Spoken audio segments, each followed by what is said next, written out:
صدا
علیہم السلام فی وصیت انی لم اخرج اشرا ولا بطرا ولا ظالما ولا مفسدا انما خرجت لطلب الاصلاح فی امت جدی اريد ان امر بالمعروف وانهى عن المنکر واسیر بسیرت جدی وابی ابی طالب صلی اللہ علیہ وسلم۔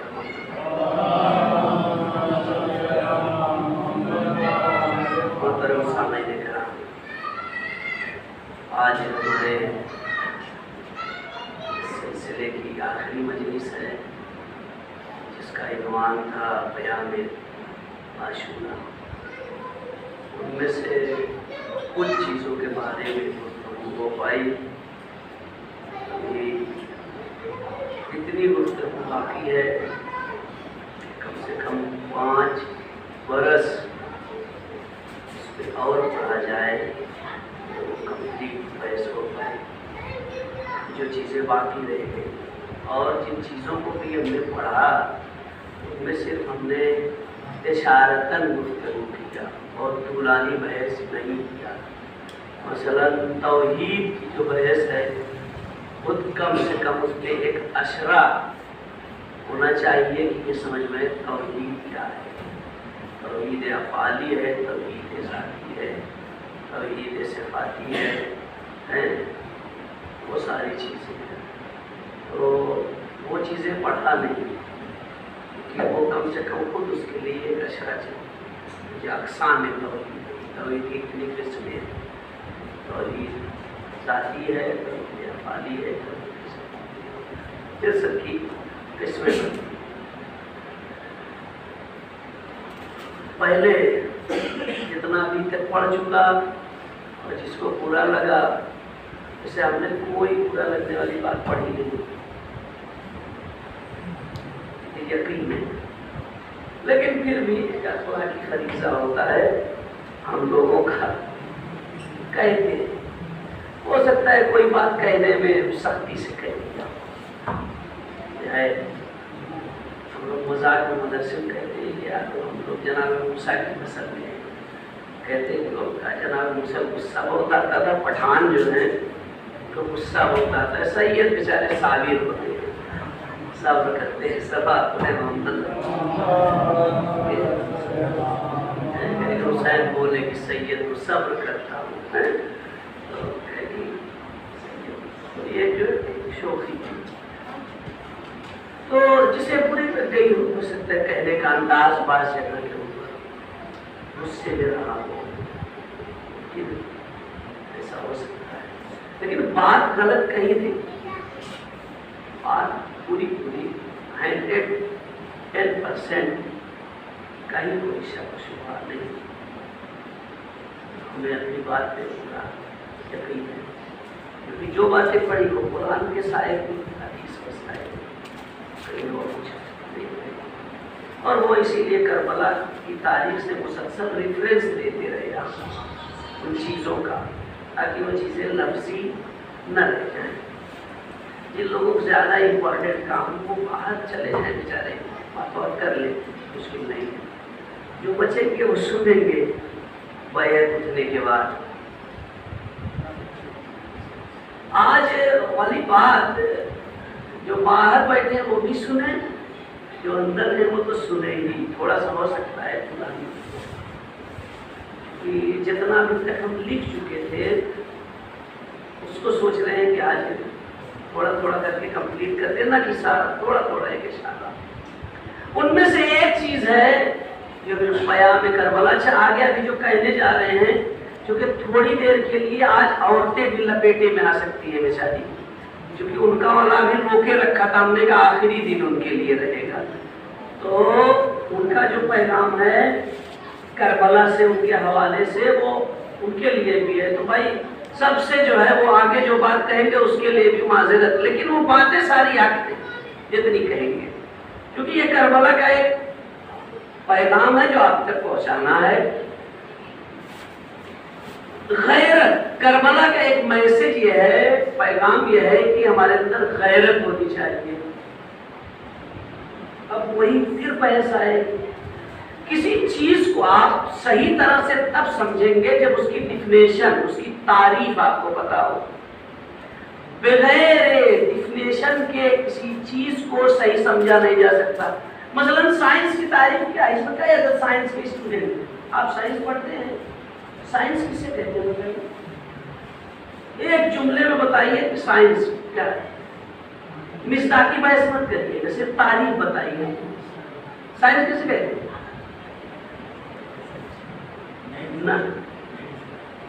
نئی چیز، یہ سائنس کی تعریف نہیں ہے۔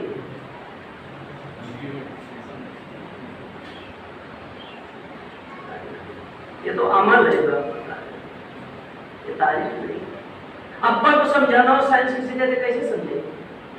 ہمارے ابا دیہاتی، ہم مدرسے میں لڑکوں کو گرامر پڑھانے کے بعد کہتے ہیں کہ اگر تم کو اپنے ابا کو سمجھانا ہو تو کیسے سمجھاؤ گے کہ ابا فائل کس کو کہتے ہیں، جسے انگریزی میں سبجیکٹ کہتے ہیں۔ آپ نے پڑھا سبجیکٹ، پھر ورب، پھر آبجیکٹ، اس کو اپنے ابا کو سمجھانا ہے۔ جو جاہل ہے گاؤں میں دیہاتی کیسے سمجھائیں گے؟ ابا سبجیکٹ اس کو کہتے ہیں، ورب اس کو کہتے ہیں، آبجیکٹ اس کو کہتے ہیں، کیسے سمجھائیے؟ آپ کو اس کو گاؤں والی بھاشا میں سمجھانا ہوگا ان کو۔ ابا صبح سے آپ کھیت کھود رہے ہیں، ہاں آپ کھود رہے ہیں، آپ سبجیکٹ ہوئے، یہ جو کھودا ہے یہ ورب ہوا، اور جس چیز کو کھودا ہے وہ زمین ہے، وہ آبجیکٹ ہو گئی۔ سمجھے؟ صلوات پڑھے محمد علیہ۔ تب کہیں گے اچھا یہی ہے، روز آپ سبجیکٹ، آبجیکٹ، ورب، نیگیٹو، پازیٹو، مثبت، منفی، آبجیکٹیو، افرمیٹیو سب انجام دیتے ہو۔ صبح سے شام تک آپ کے ابا بھی انجام دیتے ہیں، جو جاہل کورجھا میں جو رہتے ہیں ان کو وہ بھی، لیکن آپ کیا ہے؟ آپ اس کو علمی اصطلاح سائنس ایک جملے میں مشاہدات اور تجربات کے ذریعے جو علم حاصل ہو اسے سائنس کہتے ہیں۔ ختم۔ سائنس کسے کہتے ہیں؟ تجربات اور مشاہدات کے ذریعے جو علم حاصل ہو اسے سائنس کہتے ہیں۔ یہاں کا پانی گرم کیا گیا، 100 سیلسیس ڈگری پہ کھولنے لگا، جون پور کا گرم کیا گیا، 100 سیلسیس ڈگری پہ کھولنے لگا، امریکہ کا گرم کیا گیا، 100 سیلسیس ڈگری پہ کھولنے لگا۔ یہ کیا ہوا؟ تجربہ اور مشاہدہ ہوا۔ اب سائنس نے آ کر کے قاعدہ کلی بنایا کہ پانی 100 سیلسیس ڈگری پہ کھولنے لگتا ہے، اسی کا نام سائنس ہے۔ صلوات پڑھے محمد علیہ۔ ہاں، تو اسے کہتے ہیں ڈیفینیشن، کسی چیز کی تعریف۔ یہ پورا سائنس کا یہ دار و مدار ہے۔ سائنس یعنی علم تجربی۔ سائنس کس کہتے ہیں؟ تجربی علم کو سائنس کہتے ہیں۔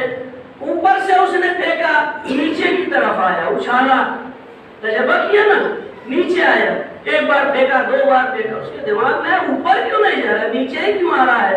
اس نے کہا اچھا زمین کے اندر قوت جاذبہ ہے، کھینچنے کی طاقت ہے، یہ اپنی طرف کھینچتی ہے۔ ٹھیک ہے، یہ چیز ہے۔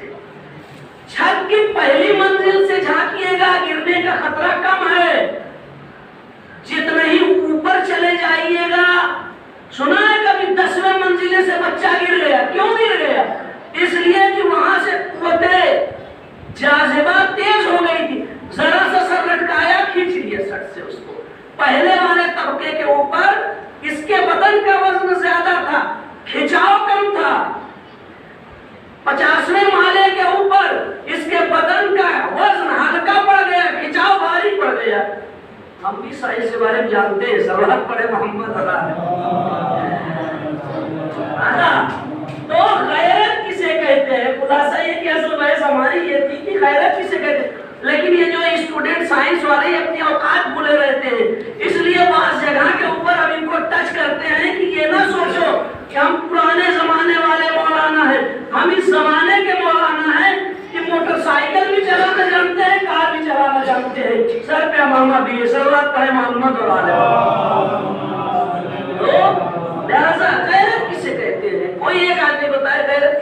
یہ آپ ہی بتا دیجیے. غیرت ہم لوگ کہتے بہت غیرت مند ہے. کربلا کا ایک پیغام ہے غیرت. ایک بار سوال پڑھے محمد اور آل محمد. ہم یہی چاہتے ہیں کہ باتیں آپ تک پہنچ جائیں اور کوئی بات نہیں ہے. کوئی کسی کو معاذ اللہ کسی کی توہین یا کسی کو کم کرنا مقصد نہیں.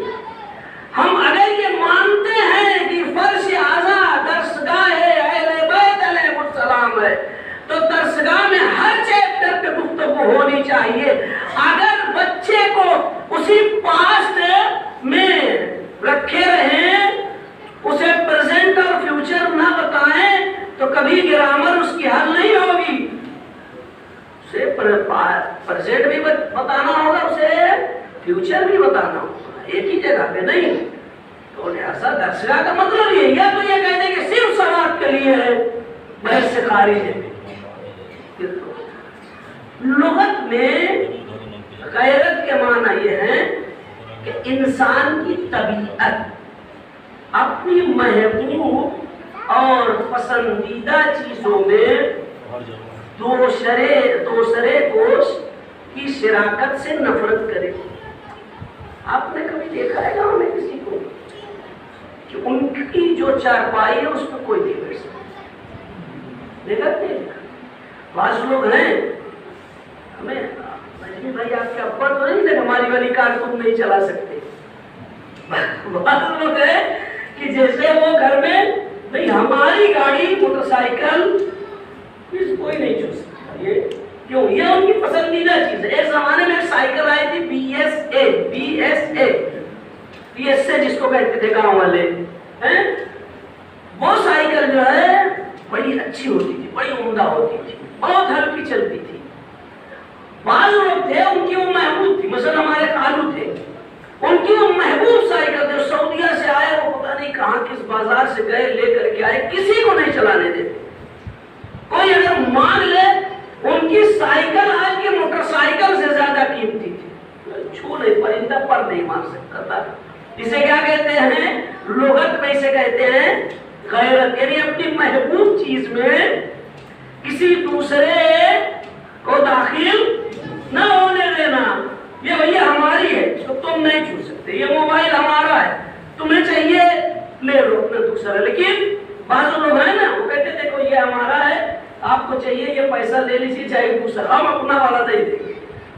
تو اپنی محبوب چیز, اپنی پسندیدہ چیز میں دوسرے کو شریک نہ ہونے دینا, اسے غیرت کہتے ہیں لغت میں. اب آئے اصطلاح میں کسی کہتے ہیں غیرت. اصطلاح میں غیرت یہ ہے کہ کوئی اپنے ناموس یا پھر پسندیدہ چیزوں کے لیے اس قدر اہتمام کرے کہ دوسرے کو اپنی حریم میں تعرض کرنے یعنی آنے کی اجازت نہ دے.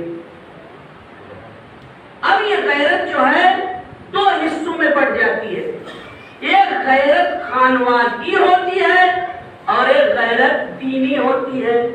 اب یہ غیرت خانوادگی کیا ہے؟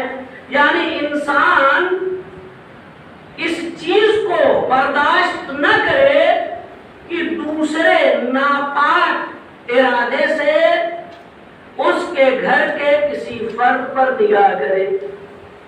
اس کو کہتے ہیں غیرت خانوادگی,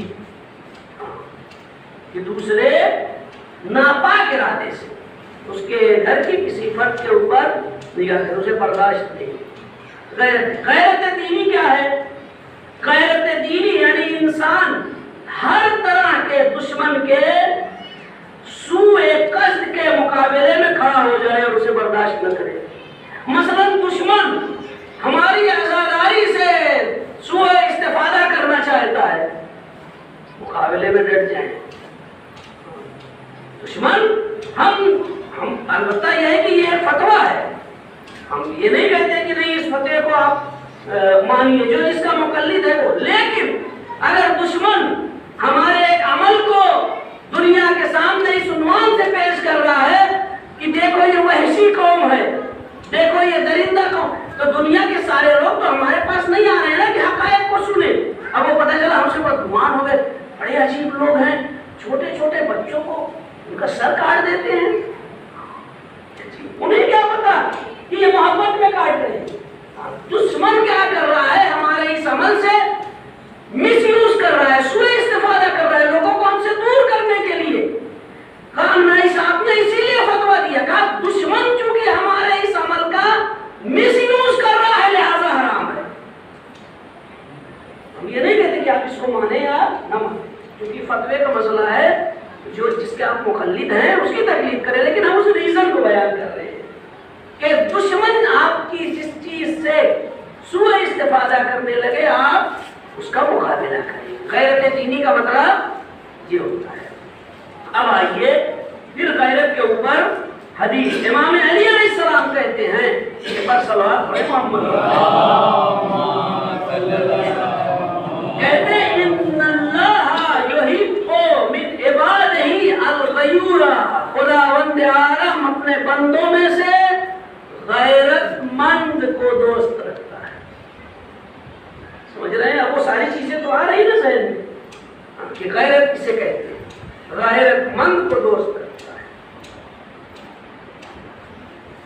الغیرت من الایمان، امام علی علیہ السلام کہتے ہیں غیرت ایمان کا حصہ ہے، غیرت ایمان کے اجزاء میں سے ایک جز ہے۔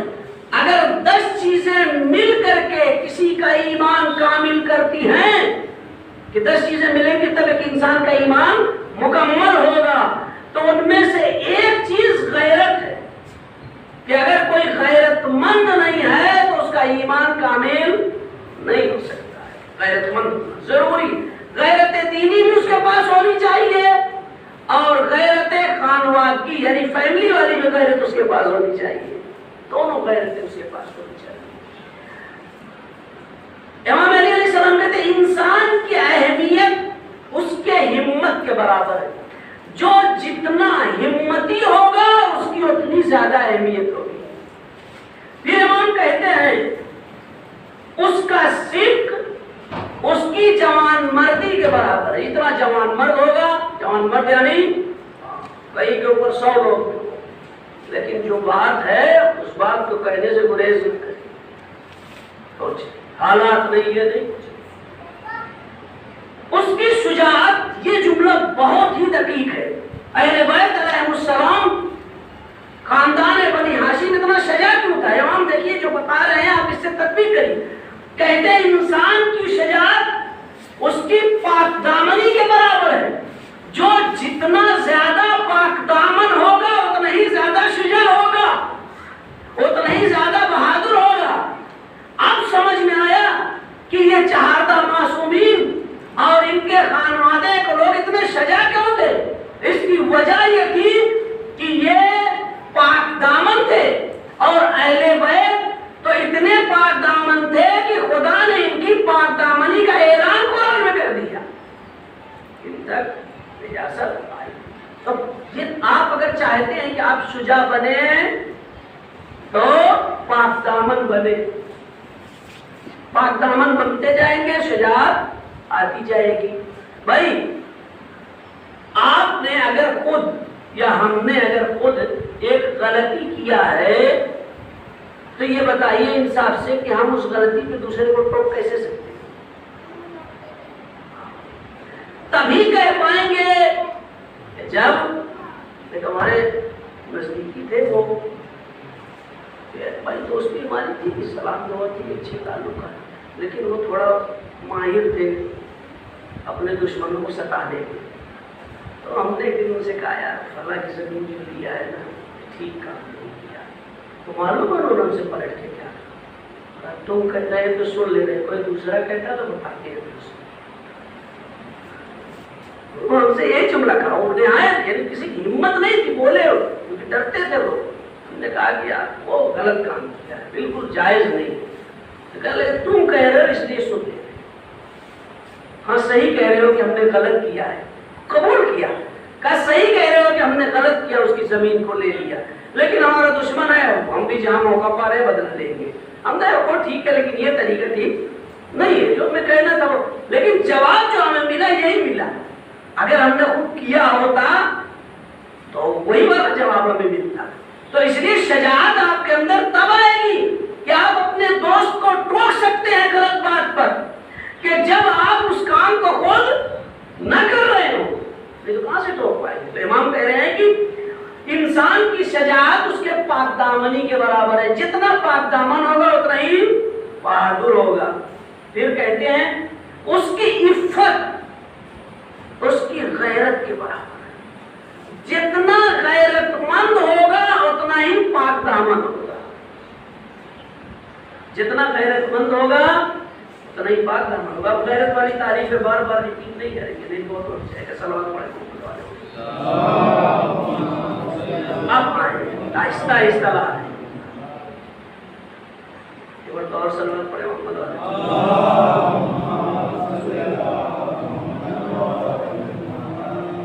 امام حسین علیہ السلام حیات سے ہیں اور خیمے کی طرف حملہ کرنا چاہا فوج نے. تو معلوم ہے کیا کہتے ہیں؟ فَمْنَ وَتَاتِكُمْ عَنِ التَّعَرُّزِ مِنْ حَرَمِ مَا دُمْتُ حَيًّا. کہتے ہیں کہ اپنے طغیان گروں کو میرے اہل بیت پر تعرض کرنے سے منع کرو جب تک میں زندہ ہوں. چاہ رہے تھے کہ خیمے پہ حملہ کر دے امام حسین علیہ السلام کی زندگی پہ. امام نے کہا کہ ابھی ان کو منع کر، جب تک میں زندہ ہوں تب تک کم سے کم یہ حملہ نہ کرے. دوسری بات غیرت کربلا سے کہاں سے؟ آپ آئیے دیکھیے امام حسین علیہ السلام نے کیا کہا تھا جب مقتل میں گرے تھے؟ ان لم یکن لکم دین ولا تخافون المعاد. اگر تمہارے پاس دین نہیں ہے اور تم قیامت سے نہیں ڈرتے ہو، فکونوا احرارا فی دنیاکم، تم اپنی دنیا میں آزادے بن جاؤ. دنیا کے آزاد لوگ، آزادے لوگ جو ہوتے ہیں وہ کسی کے اہل بیت کے اوپر حملہ نہیں کرتے. اگر کسی مرد سے دشمنی ہے تو مرد سے دشمنی نکالتے ہیں، اس کے عورتوں بچوں پہ تجاوز نہیں کرتے ہیں. امام کہہ رہے ہیں کہ اگر تمہیں کیا ہو گیا ہے، اگر تم، چونکہ عرب میں یہ بہت غیرت مندی کی بات تھی کہ کسی کی عورت اور بچے پہ حملہ کرے. یہ ساری عرب کی غیرت مندانہ باتیں کربلا میں آ کے ٹوٹ گئی. ورنہ عرب جو ہے وہ کسی کی عورت اور بچے کے اوپر مرد سے جنگ کے تو مرد تک رہتی تھی، عورتوں بچوں پہ حملہ نہیں کرتے تھے. تو امام حسین علیہ السلام نے ان کی اسی عرب والی غیرت کو یاد دلایا. کہا ٹھیک ہے تمہارے پاس دین نہیں ہے، تم قیامت سے نہیں ڈرتے ہو، لیکن تم میرے اہل بیت پہ جو حملہ کرنا چاہ رہے ہو یہ نہ کرو. عرب کی غیرت مندی یہ نہیں ہے کہ یہ کسی کے اہل بیت کو رکے. جب امام جب تک ان کو ہدایت دے رہے تو اس وقت تک رکے، بعد میں پھر حملہ کیا چکی دنیا ہے. ایک بار تو صلوات پڑھیں محمد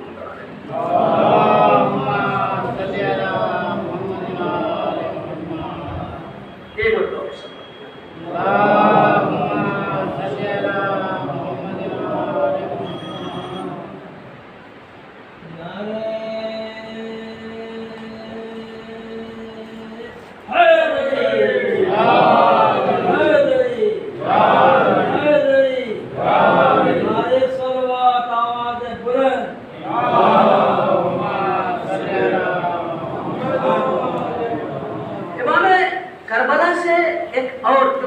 استغاثہ امام نے بلند کیا. استغاثہ کیا ہے کہ مدد کے لیے بلانا.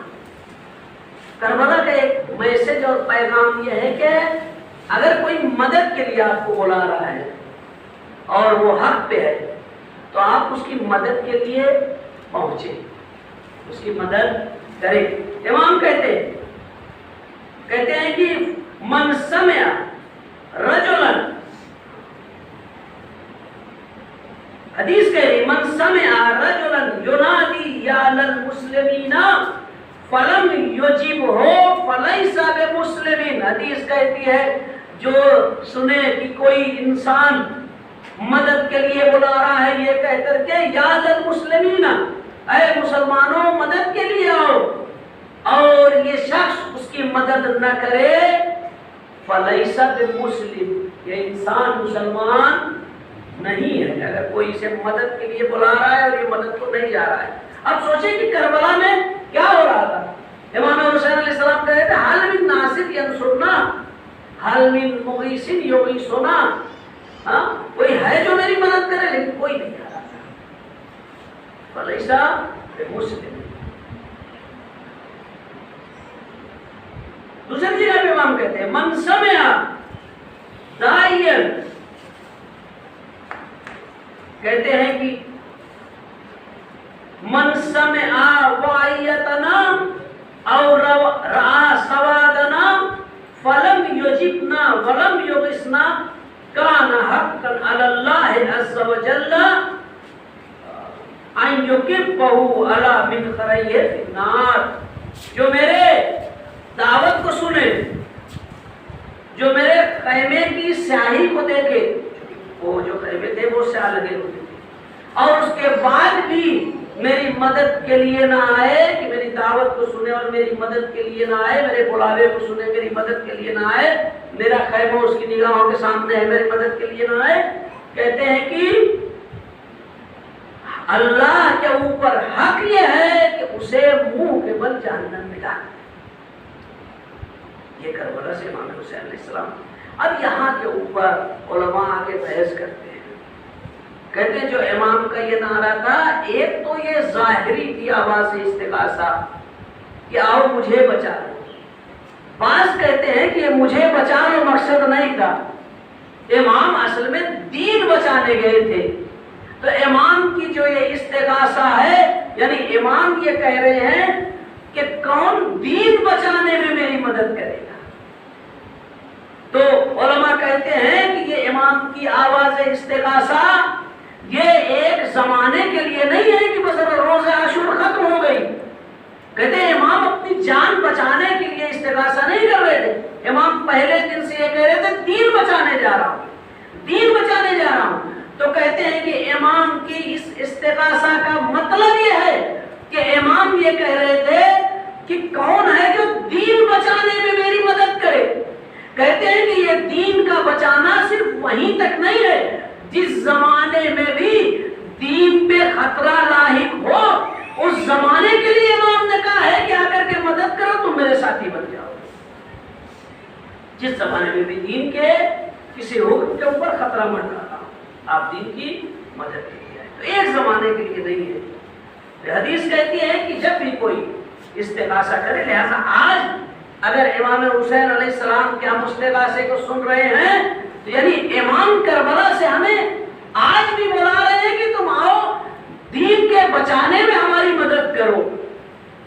اب صحیح حسینی وہی ہوگا, صحیح ماتمدار وہی ہوگا, صحیح کما لگانے والا, اپنے جسم کے اوپر اور زنجیر مارنے والا, زخم پہنچانے والا, کہ مولا اگر ہم کربلا میں ہوتے تو آپ بھائی یہ زنجیر لگانے کا مقصد یہی ہے نا, یہ کما لگانے کا مقصد یہی ہے نا کہ مولا دیکھیے ہم اپنے بدن کو اپنے آپ سے کاٹ کر کے یہ بتا رہے ہیں کہ اگر کربلا میں ہوتے تو آپ پر جان قربان کر دیتے. جان کیوں قربان کرتے؟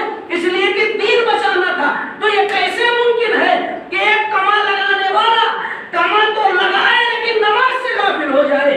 یہ کیسے ممکن ہے ایک زنجیر لگانے والا زنجیر تو لگائے لیکن وہ روزے سے غافل ہو جائے؟ یہ کیسے ممکن ہے کہ ایک سینہ زنی کرنے والا سینہ زنی تو کرے لیکن کسی مسلم کی مدد کے لیے نہ جائے؟ اس کا مطلب یہ ہے کہ اس نے زبان سے یا حسین کہا ہے, دل سے یا حسین نہیں کہا ہے, ورنہ اسی طرح سے یہ حسین کا عمل میں ساتھ دیتا جس طرح سے حسین کے ساتھی شہداء نے کربلا میں ساتھ دیا. صلوات پڑھیں محمد اور اسی لیے تو لگاتے ہیں نا ہم زنجیر, اسی لیے تو لگاتے ہیں نا کما کی. مولا ہم وہاں نہیں تھے. یہ دیکھیے ہم خود سے اپنے آپ کو کاٹ کے یہ بتا رہے ہیں کہ اگر ہم ہوتے کربلا میں تو ہم آپ کے ساتھ دیتے. ایک بات آخری اور آپ کی زحمت تمام, اس کے بعد پھر نہیں پڑے گی, باتیں ہوتی ہیں.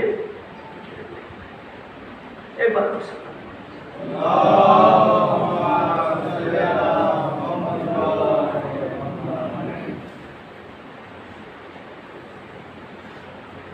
کربلا سے یہ تو ابھی تک یہ پیام عمومی رہا جو سب کے لیے کربلا کا پیام مردوں کے لیے بھی عورتوں کے لیے بھی، لیکن اب خصوصی پیغام۔ لوگ کہتے ہیں کہ اسلام میں عورتوں کو اہمیت نہیں دی جاتی، کیوں نہیں اہمیت دی جاتی؟ وہ عورت کہ جو اسلام کو اہمیت دیتی ہے اس کو اہمیت دی جاتی ہے، کیونکہ حرمت کا سارا معاملہ ایمان پہ ہے۔ جس کا ایمان جتنا قوی ہوگا اس کی حرمت اتنی زیادہ ہوگی۔ کیوں نہیں دی جاتی ہے؟ جناب خدیجہ نے اسلام کے لیے اپنی ساری آرائش و زیبائش، اپنے ساری دارائی اور ملکیت کو لٹا دیا اسلام پھیلانے کے لیے۔ ایسے کو سلام اللہ کہا جاتا ہے، وہ بھی ایک خاتون تھی۔ جناب زینب سلام اللہ علیہا نے اسلام بچانے کے لیے اپنے بھائی کے ساتھ سب کچھ قربان کر دیا۔ جہاں امام پہ سلام کیا جاتا ہے وہی اس خاتون پہ بھی سلام کیا جاتا ہے، زینب سلام اللہ علیہا کہا جاتا ہے۔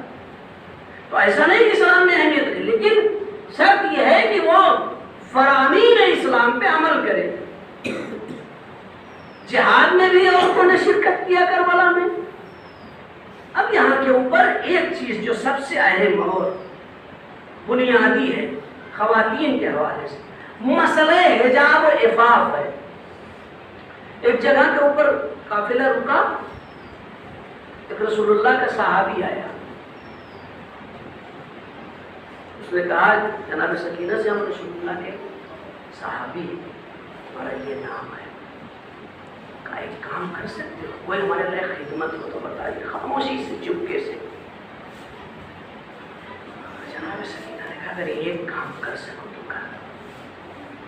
کیا؟ جا کے وہ جس میزے پہ بابا کا سر ہے اس سے کہہ دو کہ تھوڑا سر آگے بڑھا، تاکہ لوگ بابا کے سر کو دیکھے، کیونکہ امام کا سر جگہ جگہ پہ تلاوت قرآن کر رہا تھا، لوگ اس طرح متوجہ ہو جاتے ہیں، تاکہ لوگ بابا کے سر کو دیکھیں، ہم لوگوں کو نہ دیکھیں۔ یہ کیا ہے؟ یعنی آخری حد تک اپنے آپ کو حجاب میں رکھنے کی کوشش ہے، آخری حد تک۔ کربلا کا پیغام کیا ہے کہ آپ جو ہے کوئی بہانہ نہ بنائیں۔ ویسے بھی پتا ہے آیت اللہ نقل یہاں کے اوپر ایک بڑا لطیف جملہ کہتے ہیں، وہ کہتے ہیں کہ دنیا کا کوئی عقل مند انسان اپنی کسی چیز کو مفت میں کسی کو نہیں دینا چاہتا۔ جو لوگ حجاب کے پابند نہیں ہوتے ان کی بات کر رہے ہیں ماشاءاللہ، لیکن جو نہیں ہوتے یا جن کا خیال ہے کہ گاؤں سے باہر نکلو اور پھر چادر بیگ، محلے سے باہر نکلو پھر چادر، یا آپ نے کس سے پردہ کیا؟ اپنے ابا سے، اپنے شوہر سے، اپنے بھائی سے، اپنے گاؤں والوں سے۔ جس سے آپ کو چھپانا تھا اس سے چھپایا نہیں۔ وہ شہید مطہری یہاں پہ جملہ کہتے ہیں، ذہن میں بات یاد آ گئی، کہتے ہیں جب یہ گھر کے باہر تھی تو یہ انسان تھی، سجی اور سنوری ہوئی تھی، جب گھر کے اندر واپس آئی تو وہ چونکہ وہ جو کیا ہے اس میں سب لگایا ہے وہ خراب نہ ہونے پائے، اور یہ جو ہے تو اس پہ اس نے وہ باندھ لیا کہ یہ خراب نہ ہو، یہ خراب نہ ہو۔ کہا گھر میں آئی تو چڑیل بن گئی، جس کو دکھانا تھا اس کو دکھانا ہوا تو چڑیل بن گئی، اور جسے نہیں دکھانا تھا اسے جا کر کے دکھایا۔ لیکن نقل صاحب جو کہتے ہیں وہ بہت عقلی بات کہتے ہیں، وہ کہتے ہیں کہ دنیا میں کوئی انہوں نے کتاب لکھی ہے پردے کے اوپر، آپ اس کو پڑھیے کبھی، یہ اس لیے پڑھ رہے ہیں اس کو آخری مجلس میں کہ یہ خواتین کے لیے پیغام ہے، بھی جلوس ہماریاں یہ ساری چیزیں ہوں گی سب مل جائے، لیکن یہ ذہن میں رہے کہ ہمیں حجاب و عفاف کا پورا خیال کرنا ہے۔ کہیں سے بھی بعض اوقات ہوتا ہے کہ حجاب میں رہ کے بھی بے حجابی کے امکانات ہوتے ہیں، تو نقل صاحب کہتے ہیں کہ دنیا کا کوئی عقل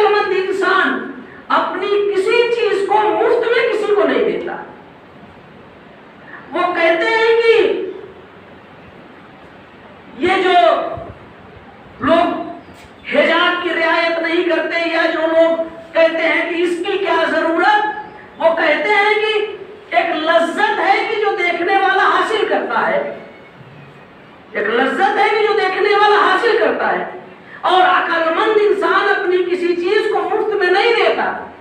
کہتے ہیں کہ یہ جو آپ نے بے حجابی کیا اور شارٹ ڈریسز پہنے، آپ نے بے عقل والا کام کیا، کیونکہ آپ نے اس لذت کو کہ جو آپ کے محرم کے لیے کہ جو مہر دیتا ہے آپ کی، اس کے لیے تھی، آپ نے اسے دوسرے لوگوں کو مفت میں دیا۔ کہتے ہیں یہ غیر عاقلانہ کام ہے۔ پھر وہ کہتے ہیں کہ حجاب کرنے سے اہمیت بڑھتی ہے، گھٹتی نہیں۔ یہ والا جملہ بڑا لطیف ہے۔ وہ کہتے ہیں اس لیے کہ کوئی چیز جب چھپی ہو تو ہر انسان کا خیال یہی ہوتا ہے کہ خوبصورت ہوگی۔ کہتے ہیں کہ ہر انسان کا خیال یہی ہوتا ہے کہ یہ شے خوبصورت ہوگی۔ مثلاً ایک جگہ کے اوپر ایک پردہ پڑا ہو دیوار کے اوپر، آپ کے ذہن میں کیا چھپا ہے؟ کوئی اہم چیز ہے۔ کہا پردہ اہمیت کو بڑھاتا ہے، بے پردگی اہمیت کو گھٹاتی ہے۔ کہا کہ اگر پردے میں رہو تو خوبصورت ہو یا نہیں، لیکن ہر دیکھنے والا یہی سوچے گا کہ خوبصورت ہے۔ کہا یہی گمان کیا کام ہے کہ تمہارے بارے میں یہ نظریہ ہے کہ یہ خوبصورت مخلوق ہے اللہ کی، اور یہ کوئی گناہ نہیں ہے۔ لہذا کربلا جو ہے یہ مسلسل، آپ سوچئے کہ جناب زینب سلام اللہ علیہا جب رضا نہیں رہی تو انہوں نے کیا کیا؟ بالوں سے پردہ کیا، بالوں سے پردہ کیا۔ اس پہ بھی جگہ جگہ کے اوپر کوشش یہ کہ 400 درہم یا دینار یا 4000 اس صحابی رسول نے اس شخص کو دیا جو امام حسین علیہ السلام کا سر نیزے پہ بلند کیے ہوئے تھا۔ کہا ایک کام کرو، تھوڑا سا آگے بڑھ جاؤ، اس سر کو لے کر آگے بڑھ جاؤ۔ یہ اہتمام ہے۔ ایسا کربلا سے خواتین نے ہمیں یہ درس دیا ہے کہ ہم جناب زینب و ام کلثوم، یا اہل الکوفۃ، شہزادی ام کلثوم کوفے میں خطاب کرتی ہیں، یا اہل الکوفۃ اما تستحجون من اللہ ورسولہ ان تنظروا الی حرم النبی۔ اے کوفے والوں، کیا تم لوگوں کو شرم نہیں آتی ہے اللہ سے اور اس کے رسول سے کہ تم لوگ حرم نبی کی طرف ملا کرو؟ خطاب کرتی۔ اگر ہم شہزادی کے اس خطاب کو مانتے ہیں کہ یہ خطاب ان کا حیا کے لیے تھا، تو پھر ہمیں حیا کی چادر میں ہمیشہ ہونا چاہیے۔ صلوات پڑھے محمد اللہ۔ پھر کہہ رہا ہوں، کربلا کوئی فیسٹیول نہیں ہے۔ امام حسین نے بار بار کربلا سے ایک جملہ کہا، میرے ساتھ رہنا ہے تو قتل ہونا ہوگا، نہیں تو مجھے چھوڑ کے چلے جاؤ، تمہاری گردنوں سے بیعت اٹھائے لیتا ہوں۔ اگر حسینی بننا ہے تو خواہشات نفسانی اور دنیاوی کو قتل کرنا ہوگا، ورنہ کوئی مطلب نہیں ہے۔ صلوات پڑھے محمد۔ کربلا بہت آسان ہے، کربلا بہت سخت ہے۔ جو عمل کے میں کربلا میدان عمل ہے۔ کہتے دین بچانے گئے تھے امام دین، 5 عدد اصول اور 10 عدد فروع کا نام دین ہے۔ بس اختتامی مجلس یہ ہے، معذرت کے ساتھ آپ سے کہتا ہوں، اصل یہی ہے، کیونکہ پتہ نہیں اس کے بعد حیات ساتھ دے یا نہ دے، اور یہ تو ہمیں یقینی ہے کہ پھر یہاں پہ نہیں آنا ہے، لیکن ہماری جو شرعی ذمہ داری ہے ہم اس کو بیان کرتے ہیں۔ کبھی آج تک میں نے سوچا ہی نہیں اس دنیا کے اندر کہ خدا کے علاوہ کوئی رازق ہے، اور نہ کبھی یہ سوچ کر کے کام کرتا ہوں، ہمیشہ یہ سوچ کے کرتا ہوں کہ میں نے در آل محمد سے جو پوری زندگی علم کو حاصل کیا ہے اسے لوگوں تک پہنچانا ہے۔ جس کو اچھا لگنا ہے لگے، جسے برا لگنا ہے لگے، اس سے میری صحت پہ کوئی اثر نہیں پڑتا ہے۔ یہ جو دین بچانے گئے تھے، دین بچانے گئے تھے، دین بچانے گئے تھے، دین بچانے کے لیے اس لیے گئے تھے کہ ہم صرف مجلسوں تک اپنے آپ کو محدود کر لیں۔ تبرک کھا کر کے پہلے دن جو مجلس میں بات کہی تھی پھر تکرار کر رہا ہوں، اگر محرم گزرنے کے بعد برائیوں میں کمی آئی ہے، نیکیوں میں اضافہ ہوا ہے، تو محرم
عیسائیوں کا نظریہ ہے. تو دین 5 چیزوں کا نام ہے، 5 اصول 10 فروع. اصول دین کتنے ہیں؟ توحید، عدل، نبوت، امامت، قیامت. اصل میں ہماری جو بڑی کتابوں میں ہے، جو ہم لوگ پڑھتے ہیں، آپ لوگ نہیں، بچوں کی بات نہیں کرتے، جو ہم لوگ پڑھتے ہیں اس کے اندر توحید ہے، نبوت ہے اور قیامت ہے. 3 چیزیں ہیں اصول دین میں. پھر کہتے ہیں یہ 5 کیسے ہو گئی؟ چونکہ جہاں کے اوپر توحید ہوگی، توحید کا لازمہ یہ ہے کہ عدالت ہو. جہاں پہ توحید ہوگی، توحید کا لازمہ یہ ہے کہ عدالت ہو. اس کو بہت توضیح نہیں دے سکتا کیونکہ وہ عبداللہ بحث ہے. جہاں کے اوپر نبوت ہوگی، نبوت کا لازمہ یہ ہے کہ امامت ہو. نبوت کا لازمہ یہ ہے کہ امامت ہو. تو یہ 5 چیزیں جو دین کی ہے، بھائی دین انہی کا تو نام ہے نا، اصول دین اور فروع دین.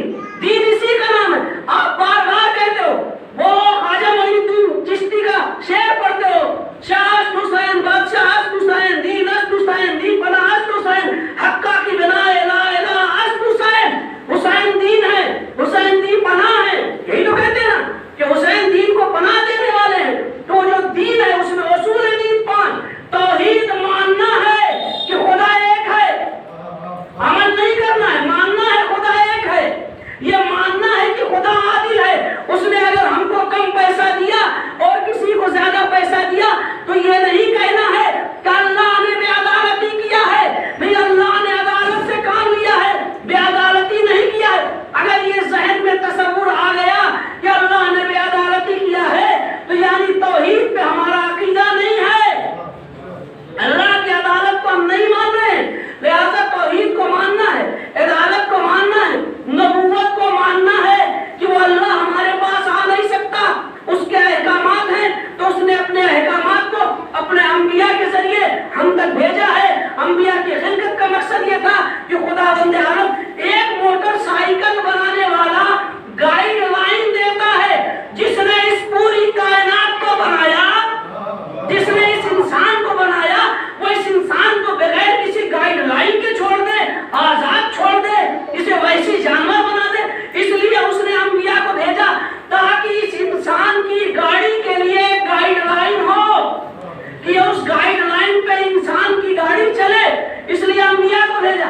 انبیاء کا سلسلہ ختم ہوا تو اسی گائیڈ لائن کو برقرار رکھنے کے لیے، موقع موقع پر سمجھانے کے لیے خدا نے امامت کا انتظام کیا.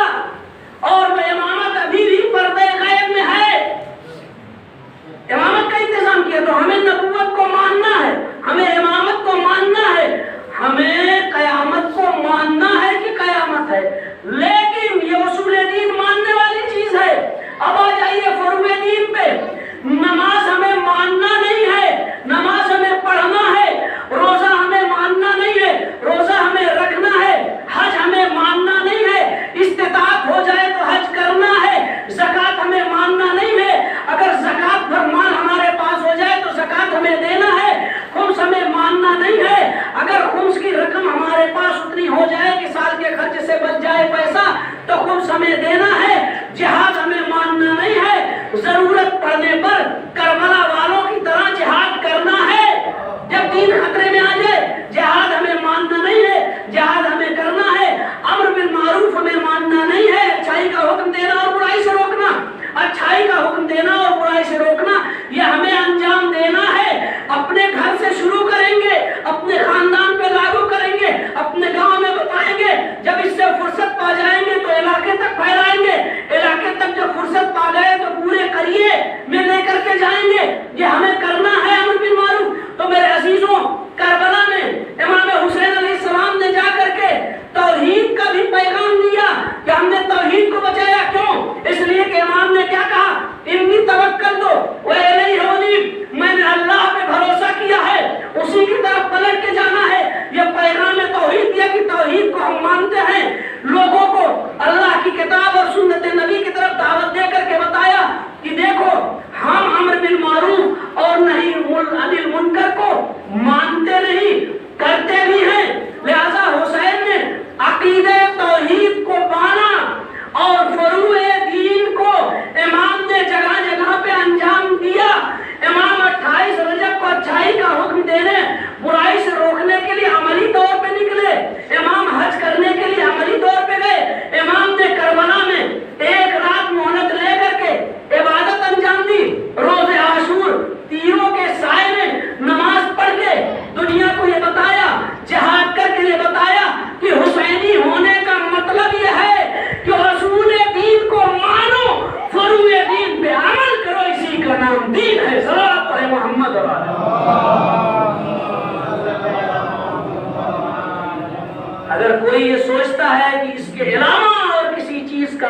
حسینی ہونا ہے تو غلط سوچتا ہے۔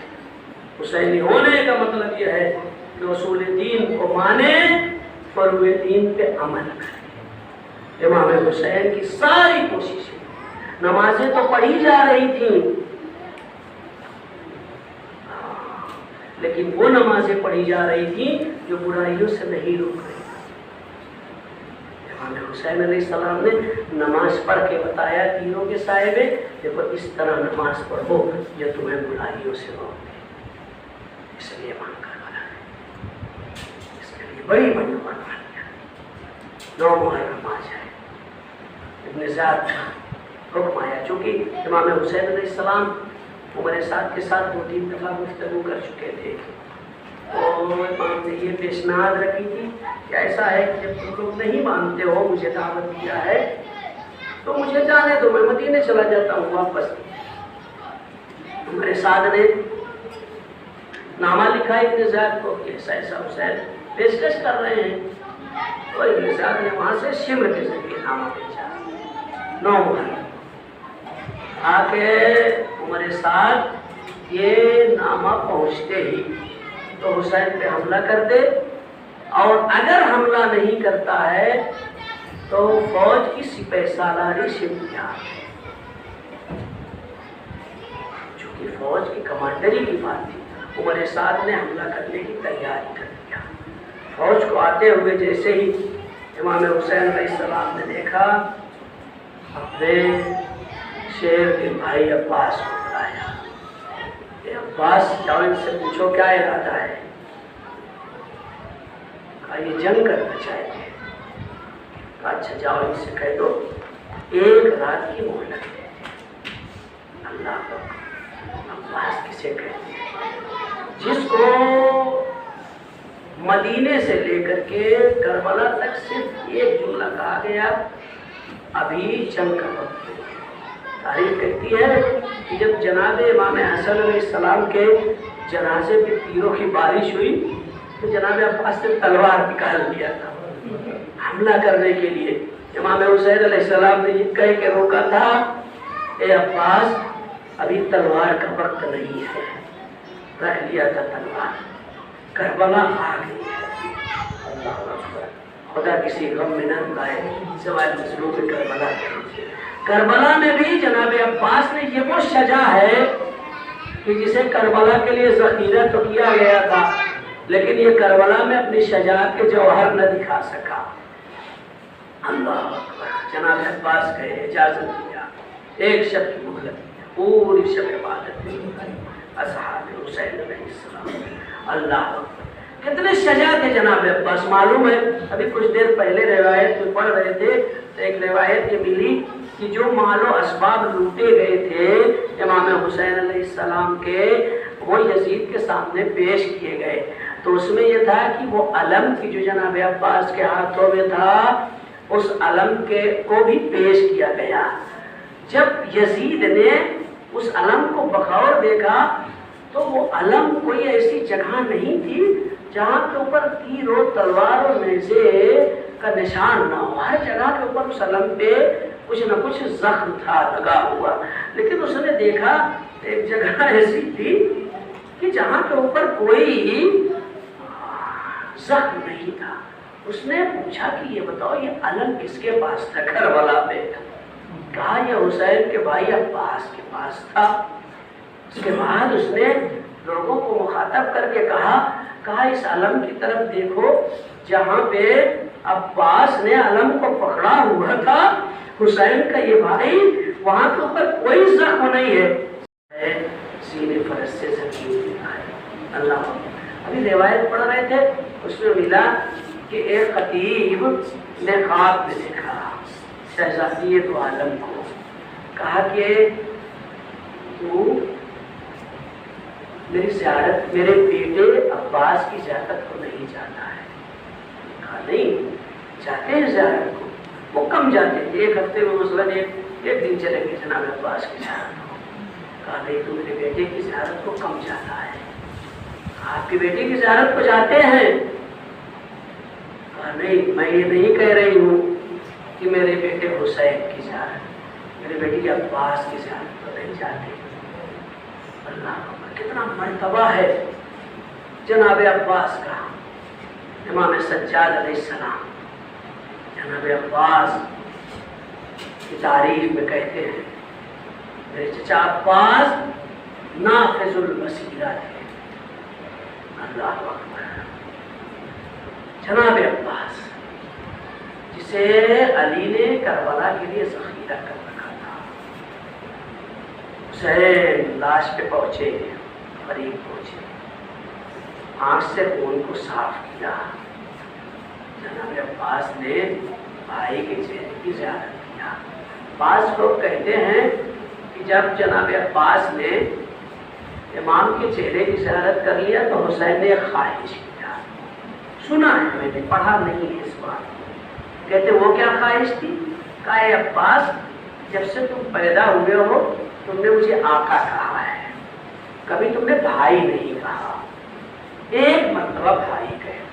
روایت کہتی ہے کہ جناب عباس نے ایک مرتبہ بھائی کہا. روح قفس رسولی سے پرواز کرتے. اللہ اکبر. خدا کسی غم میں نہ رلائے سوائے مظلوم کربلا کے ان کے. میرے عزیزوں, پتہ ہے جناب عباس کی لاش خیمے میں نہیں لائی گئی. کیوں نہیں لائی؟ جب جناب زینب کے پاس امام حسین علیہ السلام پہنچے ہیں تو جناب زینب نے ایک سوال کیا, اے بھیا حسین, عباس کے لاشے کو خیمے میں کیوں نہیں لائے؟ امام حسین علیہ السلام نے کہا, اے بہن زینب, کیسے خیمے میں لاتا؟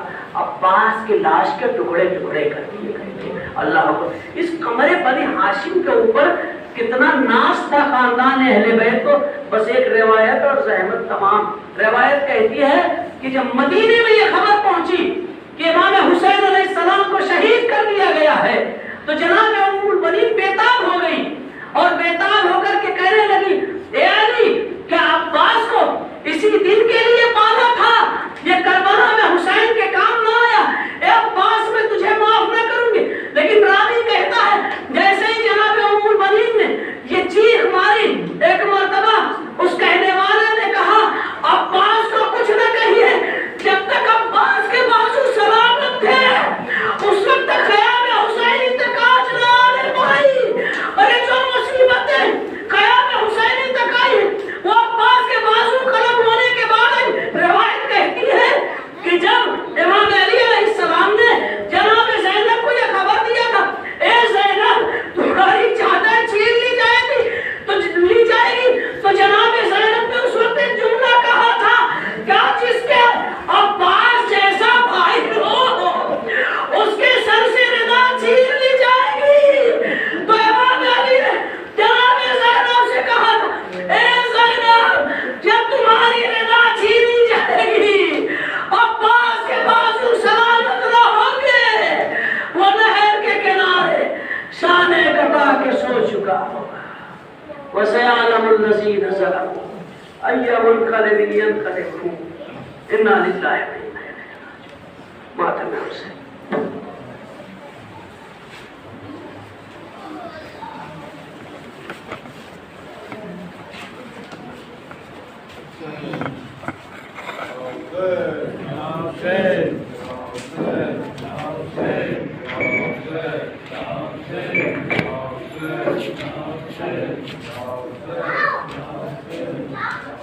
گھٹنی کو چل کے آیا ہے بابا, آنکھیں تو کھولو اے اکبر.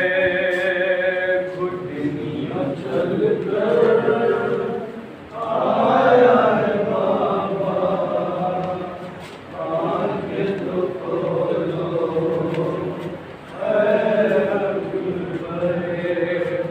گھٹنی ہو چل کے آیا ہے بابا, آنکھیں تو کھولو اے اکبر. گھٹنی ہو چل کر آیا ہے بابا, آنکھیں تو کھولو اے اکبر. آیا پرن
چل کر آیا ہے بابا، آنکھیں تو کھولو اے اکبر۔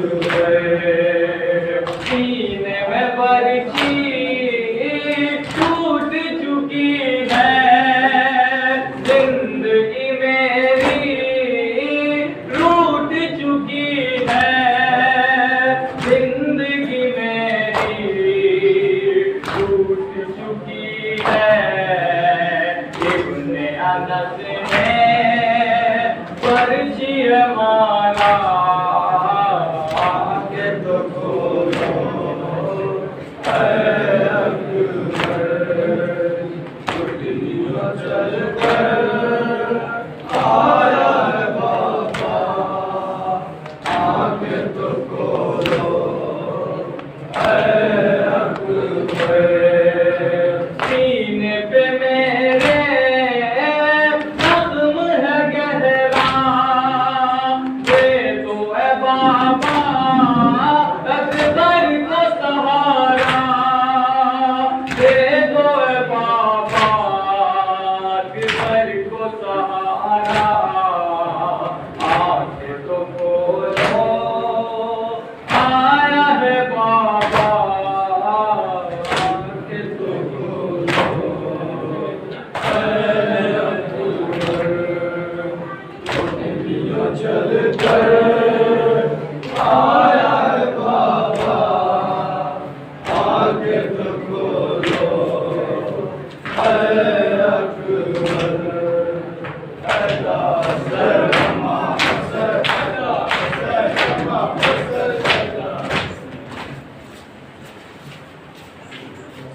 علیکم